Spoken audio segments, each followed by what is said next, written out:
பொது சுகாதாரத்துறையின் அனுமதி பெற்ற கல்லூரிகளின் பட்டியலானது வெளியிடப்பட்டுள்ளது.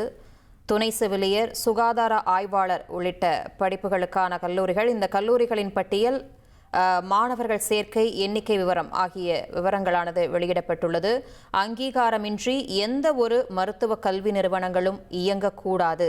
அங்கீகாரமற்ற கல்வி நிறுவனங்களில் மாணவர்கள் படிப்பதை தடுப்பதற்காக இந்த நடவடிக்கையானது எடுக்கப்பட்டுள்ளது.